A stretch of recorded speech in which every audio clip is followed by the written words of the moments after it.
Berdaya saing ni memang perlu dilakukan sebab kadang-kadang belajar je lah kan. Ya, bahkan di dalam kerjaan pun kena berdaya saing juga kan. Sebenarnya dalam hidup ni pun memang satu perlumbaan. Jadi perlumbaan yang boleh diberikan kategori, diberikan penetapan mulai alam persekolahan lah. Jadi biasanya dari situlah kita akan nampak sesuatu tu hebat tak hebat, cemerlang tak cemerlang kan. Ukuran-ukuran yang diberikan oleh dunia kini kepada kehidupan seseorang. Jadi jati diri, kehebatan diri, daya saing kena ada dalam jiwa kita.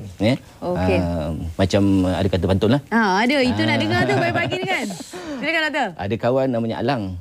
Alang. Dia ni hebat dalam kelas.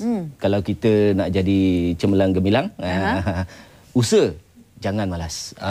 Itu yang penting. Itu ayat itu malas. Mutiara kata Syah Salleh. Pantun. Jadi kita ambil yang ujung-ujung tu.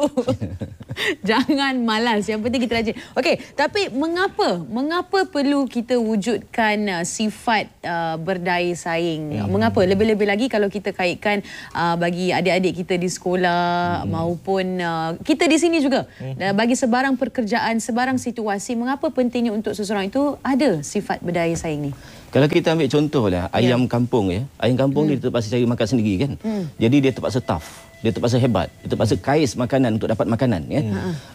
Kalaulah seekor ayam tu dia malas nak mengais, maknanya dia tak ada daya saing tu ya. Dia diam, dia biar je kawan-kawan dia kais kan. Agak-agak dia boleh makan ke? Dia masih tak dapat makan kan. Dia kena masuk dalam sangkar. Masuk dalam sangkar orang yang beri dia. Tapi orang yang beri makan pada ayam dalam sangkar ni hayatnya tak lama. Sebab kalau nak kena sembelih, dengan mudahnya kena sembelih. Pasal tak boleh nak lari.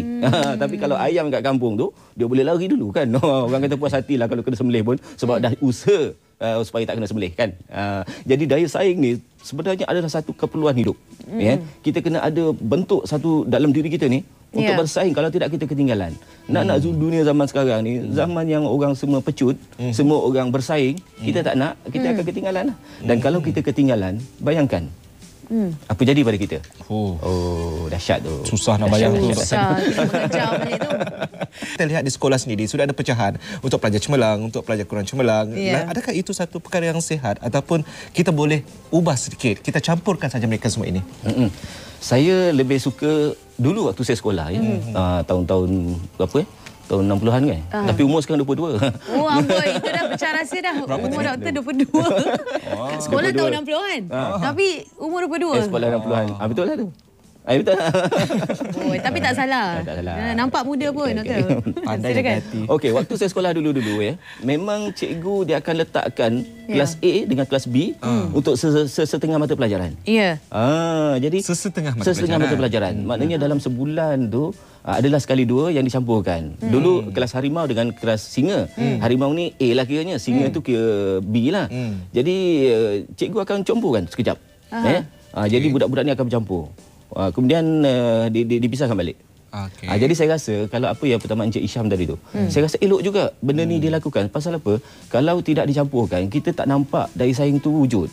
Pasal yang dah lemah, dia akan rasa dia bukan bersaing di kalangan mereka yang lemah. Jadi pada mereka, pencapaian mereka dah hebat lah tu. Sebenarnya jauh, curut ke bawah. Kan? Jadi sesekali kita letakkan dia dalam kelas yang berdaya maju ni. Supaya ada timbul semangat, ada timbul rasa untuk bersaing, berjuang. Tapi kalau tidak, saya takut, saya khawatir akhirnya pihak berkenaan akan terus berada dalam keadaan yang tertinggal. Dan yang maju pula pecut terus habis. Tu nanti dia timbul dua kelompok. Jadi susah juga tu. Kalau mungkin ada kenyataan seperti mengatakan menjadi yang terbaik di kalangan yang terbaik ataupun menjadi yang terbaik di kalangan yang kurang baik, saya rasa itulah suasana yang mungkin doktor nak rungkaikan tadi kan. Yang penting kita dalam hidup kena jadi lebih baik. Tapi kalau menjadi dalam kelompok yang itu tadi macam sudah ada pecahan di kalangan mereka yang kurang cemerlang ataupun tidak ada sifat daya saing, tetapi dia menjadi yang terbaik, adakah itu satu perkara yang baik? Baik. Oi, semua yang terbaik ini Syah Salleh. Dia matlamat hidup ni yang penting ialah nak jadi lebih baik. Orang kata kehidupan hari ini mesti lebih baik daripada semalam. Dan kehidupan akan datang mesti lebih baik daripada hari ini. Jadi kena ada daya begitu, berfikir secara itu, semangatnya ditanam secara itu. InsyaAllah lah tindakannya, hasilnya pun akan lebih sedikit. Tapi kalau tidak tu biasanya kesian lah. Kesian. Memang kesian. Persoalannya kini bagaimana untuk mereka, kalau sebelum ni mungkin tak ada sifat tu, jadi kalau kini bagaimana untuk kita memulakan tanamkan sifat tu sendiri? Caranya bagaimana? Ya. Ini satu tindakan, satu perbuatan yang agak sukar dan memerlukan kesabaran. Pasal apa, mereka yang berada pada kelompok yang ke bawah ni biasanya memang penuh dengan karenah. Mereka memang tak nampak wawasan. Dan kalau kita nak menanamkan satu semangat baru pada mereka, biasanya kita yang akan lemah pula. Pasal apa, mereka ni ramai dan mereka ni memang tough kat situ. Dia menjadikan kita kata, dah tak boleh dah ni, tak boleh bantu dah ni. Jadi langkah yang kita nak kena buat ialah satu, ialah kita kena ingat manusia ni, kita tak tahu time bila dia ada dapat perubahan tau. Macam titik berubahnya tu. Dia kadang-kadang kita nampak daripada kecil sampailah remaja contohnya. Macam tak ke mana-mana, tak boleh apa-apa pun. Penat dah kita dah. Letih dah, mulut berbih dah. Tapi kita jangan fed up. Jangan putus asa. Jangan back off. Sebab apa? Kita tak tahu titik mana dia akan berubah tau.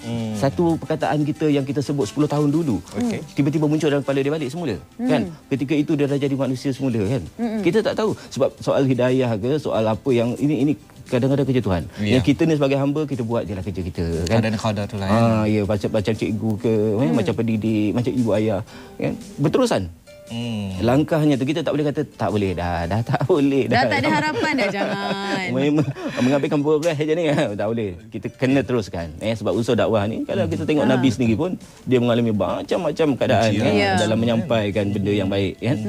Jadi begitu juga manusia ni, apatah lagi zaman ini memang banyak cabaran dan cubaan yang menghayalkan, yang melara kan, maka kita kena jadi yang lebih bagus daripada itu untuk mengubah mereka. Saya sebenarnya khawatir. Sebab apa, kita tidak ada keusahawanan. Sepatutnya ada satu subjek lah contohnya yang membentuk keusahawanan ni, yang motivasi keusahawanan ni, yang mana kita membentuk mereka ni tidak ada minda dalam kepala ni nak kerja memanjang, terutama kerja kerajaan. Sebab apa, kerja kerajaan tak banyak, kadang-kadang dah tak ada. Bila tak ada, kita nak buat apa? Jadi mengapa tidak kita ada satu lagi yang dikatakan keusahawanan, motivasi keusahawanan, supaya dengan itu sekurang-kurangnya kalau mereka tak dapat kerja, mereka ada rasa untuk mengusahakan sesuatu dan akhirnya menjadi orang kaya. Sebab apa, keusahawanan itulah pun yang membawakan seorang tu jadi kaya. Selepas SPM memanglah cabaran untuk membina kerjaya. Sebab umur pun dah 17 nak masuk 18 kan. Itu dah danak tua dah tu. Muda lagi. Memang waktu inilah sebenarnya nak kena fikir nak ke mana. Nak teruskan pelajaran ke ataupun nak masuk kepada kemahiran. Dan ingat, bila kita pilih kemahiran, kita kena ingat kalau misal kata kita pun berada pada kolej-kolej tertentu yang mana kelulusannya mungkin tak berapa bagus, daya saing di situ kena lebih bagus. Pasal apa? Sebab sekarang pilihan cukup banyak. Ada banyak kolej yang menawarkan macam-macam kajian yang barangkali kita ambil. Dan katalah kolej kita tu tak berapa ternama. Kerana itulah kita kena wujudkan daya saing yang kuat supaya walaupun kolej kita tak berapa hebat, tapi kitanya hebat. Lebih bagus daripada universitinya bagus sangat, terkenal sedunia, tapi orangnya tak senonoh kat dalam tu. Tak reti nak belajar. Macam ayam sangka tadilah kan. Tak ada daya saing kan. Pada saya lebih baik individunya itu yang lebih hebat, bukan institusinya tu tapi sebab sedikit yang akan membantu sebenarnya memang membantu betul. suasana. Cukup makan, orang kata manja lah.